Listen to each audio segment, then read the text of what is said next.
بالله من الشيطان الرجيم. بسم الله الرحمن الرحيم. الحمد لله رب العالمين، والصلاة والسلام على خاتم الأنبياء والمرسلين سيدنا محمد وعلى آله وصحبه أجمعين. أما بعد، maanta waxaan dhiganaynaa الدرس التاسع casharkeenii sagaalaad. webka aan jooga haddaan idin xasuusiyo waa Madina Arabic. sida hore idinkugu soo sheegayba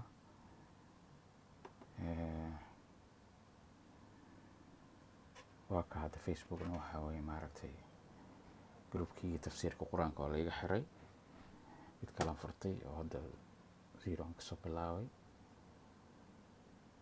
marka horena waxaan adminka ahaan jiray qolka qur-aanka, markay Facebook la xiro walo about 1 million people anyway, yani halkii aan idin la socodsiinay Facebook hadda bartay oo furtay oo la yiraahdo hadalka Ilaahay. okay soo buuxsamay insha Allah. anyway, casharkeen haddaan ku laabano, casharo badan hore usoo dhiganay, kii sagaalaad baan joognaa oo boobsiinayna insha Allah. fikrada idin ka siinaya wuxuu ku saabsan yahay waxa la yiraahdo carabiga yiraahdo sifo iyo mawsuuf. waxa la sifeynay iyo sifadii lagu sifeynay. yani maxamed wuu cad yahay, saas oo kale maxamedkii waa qofkii waxaa lagu sheegay sifo nooce ah inuu cad yahay. garatay waa saas sifada lagu sheegay iyo wixii sifeynay, saas way intaas kooban tahay. okay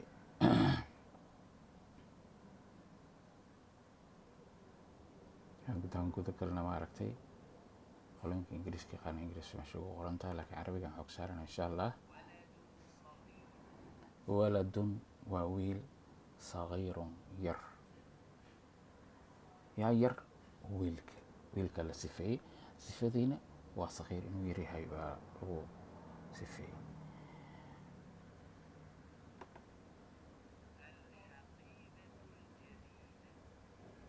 boorsada ama baaga way cusub tahay.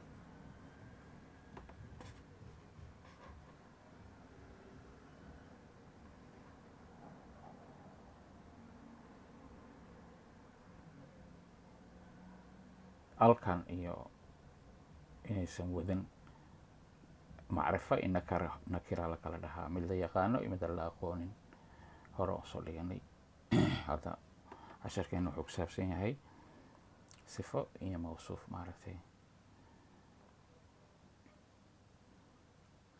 haddana cashar kale isla casharkii waayo, laakiin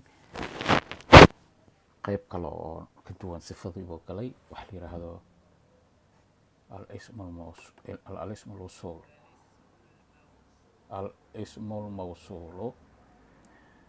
waxaan magac ahayn oo magac xiriirinaya oo kale, sida tusaale halkan oo kursiga kale alladii, kii way kii, mise allatii tii oo kale, alladiina kuwii.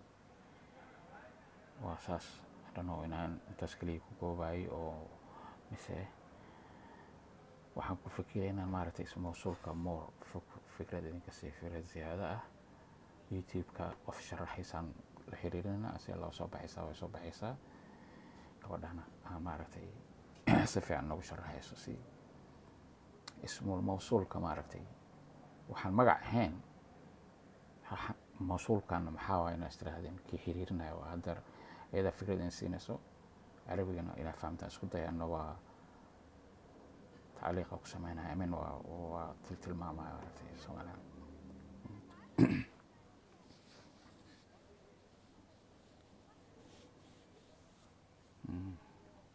hadda bilaawaysaa.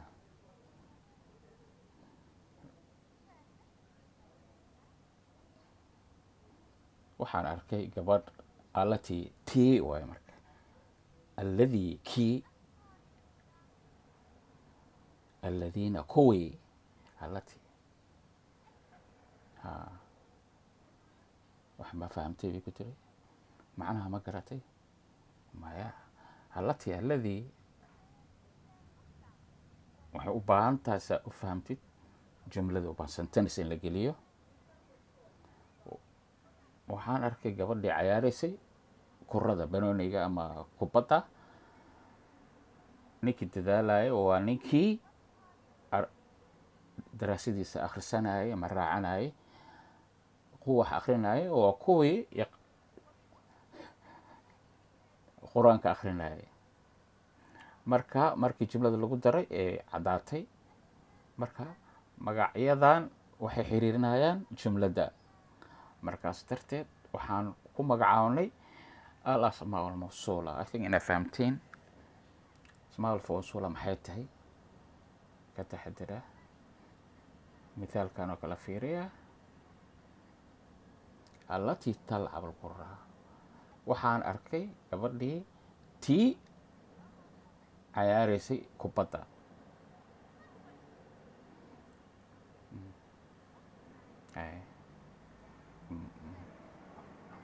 waxaan arkay gabadhii allatii waa ismu mawsuul jumladaasay ku xirtay kalaamka wuxuu kala baxaa ism ficil xaraf ism waa magac allatii waa ism laakiin ma fahamtay wax ma ka fahamtay maya marka waxaa la dhahaa ismun mubham aan la garanayn aan caddayn aan la garanayn ilaa ismu qof maaha oo xiriiriso kelimadaas jumladaas aa noo caddaysay inay maca xiriirisay magaca nacam may xiriirisay marka magacan wuxuu u baahan yahay jumladii u baahan tahay magaca si u muuqato oo loo fahmo kii kaligeed ama tii ama kuwii magac maaha ma garanayso waxay tahay laakiin markii jumlo la geliyo way caddaanaysaa marka ismul mawsuul sidaas baa loo yidhaahdaa mithaal kalena siinaysaa ahobba intaasay nagu filan tahay maanta waa sii raacan kartaan insha allah idinkoo si aan maaragta buuq idiin gelin oo wax idinku badan okay meeshan aan ku noqonaynaa alladii cashirkii labaad oo waxaan gelinaya qaybtii labaad oo cashirkii sagaalaad ah okay weli wuxuu maaragtay ku guda jiraa maaragtay sifadii iyo mawsuufkii bini aadan keliya maaha wax kasta xataa wax kastaasa sifeyn kartaa maaragtay tusaale ahaan mandiilun wasiqun mandiilka tishuga ama warqadda wax lagu safaleeti hadhano magacyo soomaali badan lagu tirtirto istiraasho waa wasakh waxaa lagu sifeeyey mandiilka inuu wasakh yahay ardayadda way caqli badan tahay halkaa waxaa ku qoran macno ahaad aad baranaysa maaragtay ficilo ama sifooyin waa qof ooman cadshaanun jawcaan waa qof baahan mal-aanun waa buuxsamay ful koobka waa buuxsamay oo kale shaaha waa qof caraysan oo kale waxaa loo isticmaala waa sifooyin oo qof faraxsan uu ku baraya intaas iyadana maaragtay inaad xifidid oo ku celceshatid oo baratid insha allah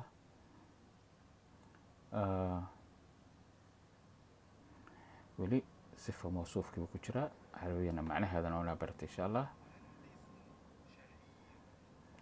macalinkan ama injineerkan waa caan wey maaragtay shahiir waa qof caan ah famous engineer okay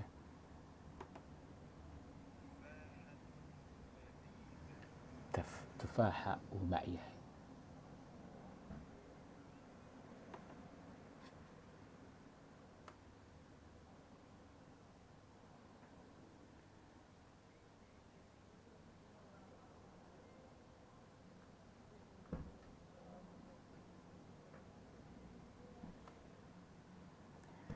kelimadan waxaan ka fikiray tufaaxa af soomaaliga ma nin baa horta mise naag.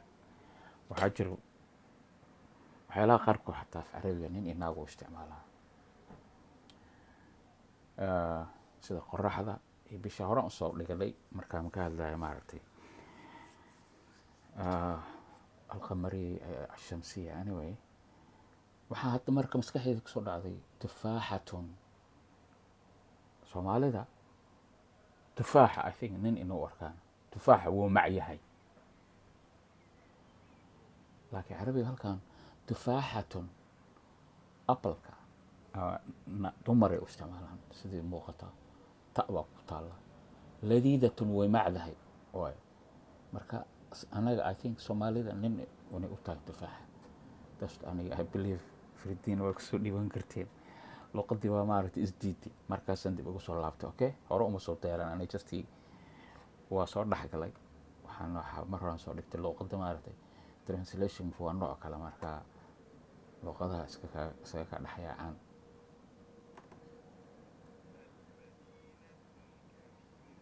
magaaladu way weyn tahay. nin faqiir ah oo lacag haysan maaragtay.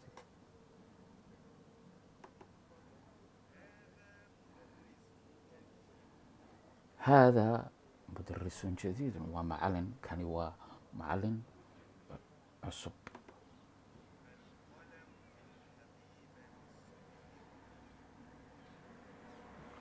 qalinka wuxuu ku jiraa boorsada yar ama baaga yar. okay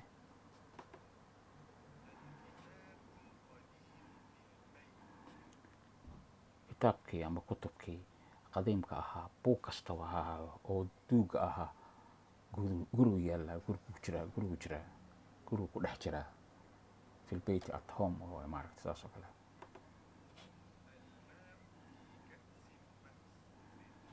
biyaha waxay ku jiraan koobkii jabnaa. waa kaa wili waa socdaa.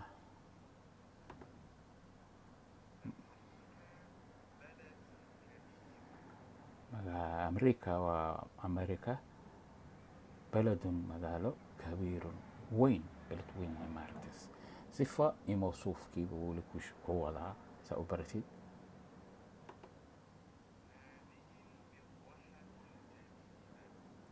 تاني ومروحات فان وهي إنجليز كي هذا معي عشان طبيعي كنت أدون للصومالي كلا مروحات في عربي بستعمل ما فيك صومالي ذا وعصب تحت جديد الجديدة.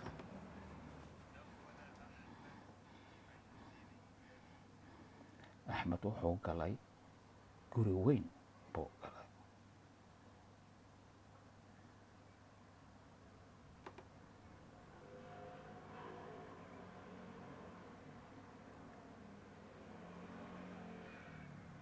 النورس غير جميل.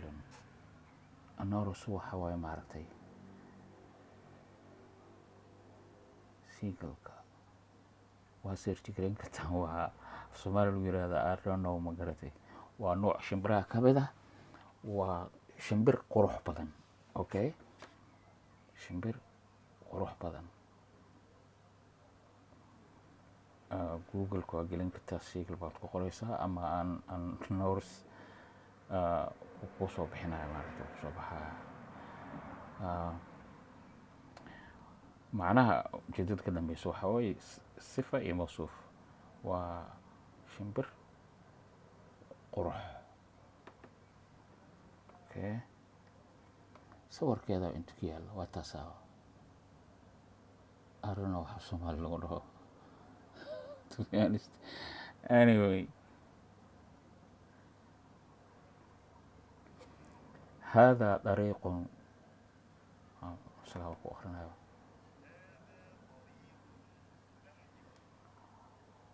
جد كان وعريري زحمة ومزدحم جد كوا رسنيها.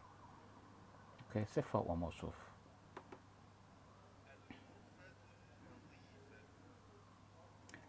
هذا هرون صلينو اسم الشارع لها aqoon sifa وموصوف اوكي هذول maybe naga saacido نحوها وكلا قواعد وكلا الغرفة النظيفة غرفة نونكاس بود شدة ألف فلان كان موسن آخرين هراء صديقنا أيضنا وغرفة قل مقسم نظيف أهوي أو أنا وسقهن أوكي صفة موصوف أوكي تين عشرة قيبتي السدحات وتمرين أما مراجعة إذن كإذن دافع سدح هذا نكو إكيسينا وانضم دي بقى وصول الله وانا وحوار دير هذا مارتي I think فيديو هنا دير هنتي زي مارتي excuse me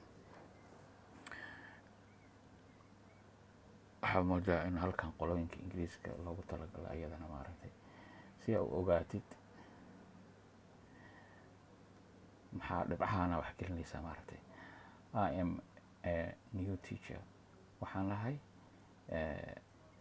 macalin cusub marka newgaas afar waxa lagu dhahaa shadiid saas halkaas ku qoraysaa dad ingiriiska aqoonin marka taabo wax marka carabiga teacher new جديد كسر ولا أساس إنجليزي نو برنكتا أو بين هذا confused كنغن وكسا أنا مدرس جديد كالكا والقريسة وقلت التفاحة فاكهة هي لذيذة إنجليزي محلولها تستي لذيذة وقريسة إلا صوفا إلا ولا ما نسأل أنتاس شمسور كياكو هذا intaasaa kusoo gabagabeynaya maanta casharkeyga waxay su-aalo ay soo weydiin kartaan wabilaahi towfiiq wassalaamu calaykum waraxmat ullaahi wabarakaatu